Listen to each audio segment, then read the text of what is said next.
Après, la difficulté, c'est les obstacles. On navigue, quand on regarde la carte du parcours, je sais on pas va si peut-être la voir tout à l'heure, mais en gros, c'est un champ de mine. C'est-à-dire que déjà, la cartographie, elle n'est pas détaillée. Ouais. Donc, il y a vraiment tous les hauts fonds, tous les cailloux ne sont pas mis sur la carte.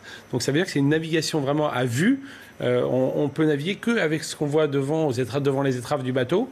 Et évidemment, si on cumule ça aux glaçons, aux icebergs, aux mammifères marins et à tous ces obstacles qui peuvent être devant moi, c'est forcément une navigation compliquée. Le GPS, il sert à rien, là. Il ne sert pas à grand-chose. Je l'ai cette fois-ci, contrairement au Tour du Monde, je navigue au sextant. Mais effectivement, il n'y a rien de mieux qu'une navigation à vue. Il n'y a pas le radar, il n'y a pas des alarmes pour me prévenir. Donc du coup, les tranches de sommeil, c'est 5, 6, 7 minutes maximum. Voilà, c'est vraiment je regarde devant, je vois s'il n'y a pas d'obstacle, je vais dormir et je me réveille tous les 5 minutes. Mais justement, Yvan Bourgnon, la question que tout le monde se pose, c'est comment on se prépare à réaliser un exploit comme celui-ci, aussi bien physiquement que mentalement. Vous le dites, vous partez sans assistance, le GPS, il va servir à rien, vous êtes seul au monde. Psychologiquement, il faut quand même... Comment vous êtes préparé ? La meilleure des préparations que j'ai eues avant ce défi Bimédia, c'est de faire un tour du monde avec ce propre bateau. Mais c'est pas les mêmes conditions. C'est pas les mêmes conditions, c'est vrai.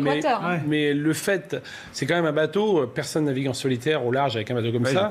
Et le fait d'avoir accumulé 230 jours de mer sur ce bateau, ça veut dire que déjà je suis très très à l'aise. Vous l'avez en main. Voilà, je l'ai en main. Effectivement, là j'arrive dans un univers qui est beaucoup plus hostile. Mais voilà, s'y préparer, alors moi je suis un peu... c'est là où j'ai un petit peu mon côté folie, parce que moi je me considère plus comme un explorateur que comme un gars qui structure tout. Mais les cartes, donc, vous avez étudié, vous avez tracé ou pas, non ? Au sextant, tout ça. Non, j'ai pas pu tracer la route parce qu'on ne sait pas à l'avance la météo qu'on va avoir.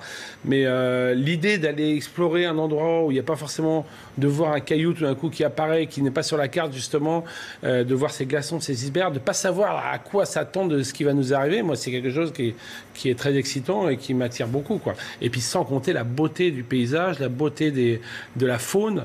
C'est un des endroits au monde où il y a le plus d'ours polaires, de mammifères marins, de narvals, de baleines.